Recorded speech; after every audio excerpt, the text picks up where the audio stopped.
Whatever type of music you're into, it may surprise you to learn that things that sound very different from each other on the surface are in fact using the same basic musical tools and techniques. Looking at the mechanics of a beautiful tune, a sweet chord, or a hot driving rhythm is a gratifyingly democratic process. When you analyse the nuts and bolts of music, you find that the apparent differences between musical cultures, between Eastern and Western, between folk and jazz, or between classical and pop, start to melt away. The underlying techniques and tricks of good music can be and are applied to virtually any and every style. In this series, I'm going to look under music's bonnet and find out what makes it tick, how music works. We'll be looking at rhythm, harmony and bass, but we'll start with music's soul, melody.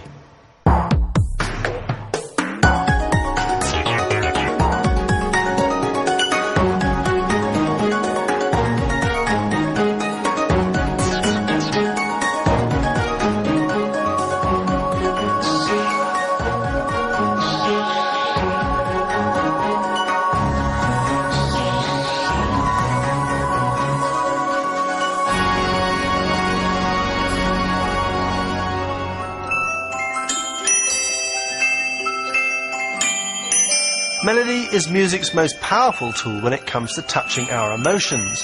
Our mothers sing lullabies to us when we're infants, and tests have shown that we can even, as babies, recognise tunes we heard in the womb.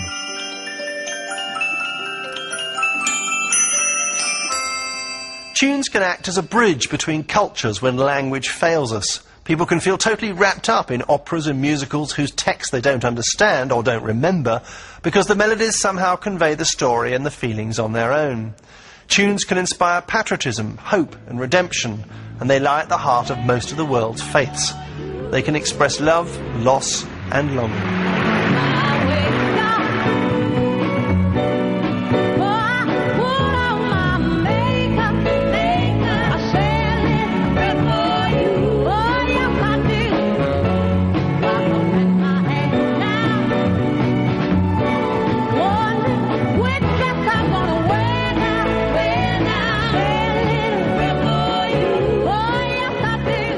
What is it then about a good melody that makes it so effective? At first hearing, all the world's many musical systems, from Africa to Indonesia, from the Andes to the Urals, do indeed sound very different from each other. But actually, some melodic principles are universal and hold true for every culture on Earth. Listen to these 5 songs from around the world. They all share something simple and profound. Alunde, alunde, alunde, aluya. Alunde, alunde, alunde, aluya. 让我来将你摘下，送给别人家。茉莉花呀，茉莉花。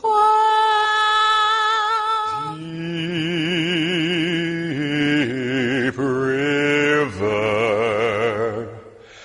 my home is over Jordan.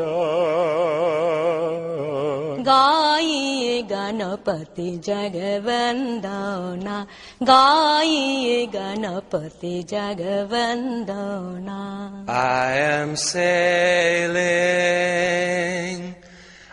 am sailing home again, cross the sea. These songs are all based on 5 notes. What's more, they all use the same 5 notes.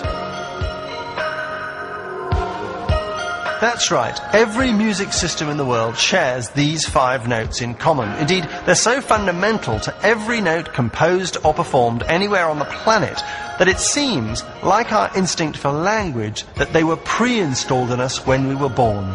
These 5 notes are a human genetic inheritance, like the fingers on our hands.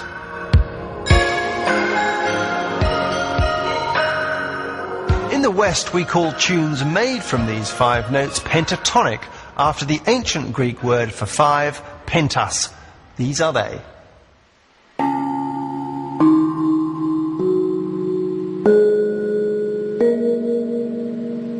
It's easy to find the pentatonic notes on a piano keyboard because they're the black notes.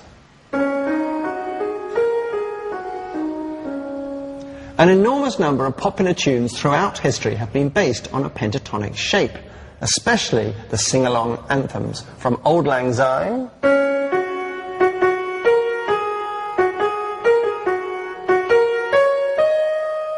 to Swing Low, Sweet Chariot,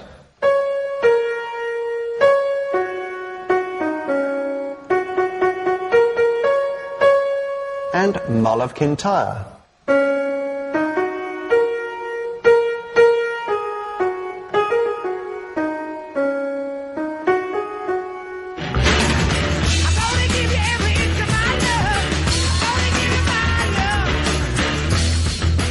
A lot of anthemic rock songs oscillate around pentatonic patterns too. The famous riff from Led Zeppelin's Whole Lotta Love is quintessential pentatonica.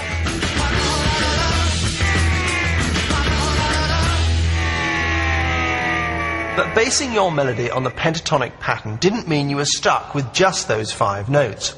All musical cultures developed more notes as time went on. But it's important to emphasize that having lots of notes didn't make your tune necessarily better, it just made it different. The key thing is not how many notes you have, but what you do with them.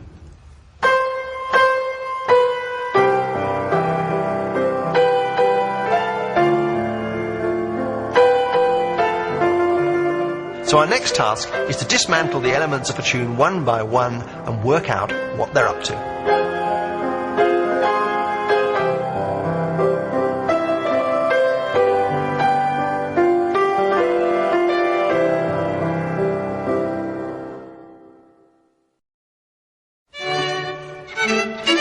How does melody work? Let's get some definitions out of the way first. There are 3 main ingredients to every melody: the notes you choose, how high or low they are, and the pattern they make one after another. So let's start with the notes you pick in the first place. In theory, the choice is infinite. How many notes you have depends on how small you want the distance between the notes to be. If you arrange your notes too closely together, you might have a problem distinguishing between them. My synthesizer can tell me that these 2 notes, this one and this one, are measurably quite different notes, but only a very finely tuned human ear could pick that up. To most people, it sounds like the same note. It's no surprise then that all known musical systems have chosen notes that are recognisably different. Here's the Western one. Think of the notes as rungs on a ladder. This, in short, is how all musical scales or ladders work. You decide how close together you want your rungs to be, and you make each rung a note. Now, some musical systems have 24 rungs in their ladder. In Western music, we have 12. In Chinese and Indian music, there are many more rungs on the ladder, and so the notes are much closer together. So, we've got our basic notes then, but now we have to decide how high or low these notes are. The measuring of how high or low a musical note is called pitch. Now, if I blow down this organ pipe, I will produce a note. The note is called A. But if I blow down this other organ pipe exactly half the size, it'll also produce a note called A. This A is obviously much higher. Same note name, different pitch. The pitch of a musical note tells you how high or low it actually is. On our Western musical ladder, every 12th rung is another A. The next element in melody is the distance between notes, between your A and your C and your E and your G, for example. These distances are called intervals, and they've got nothing to do with queuing at the ladies' loo when you go to the theatre.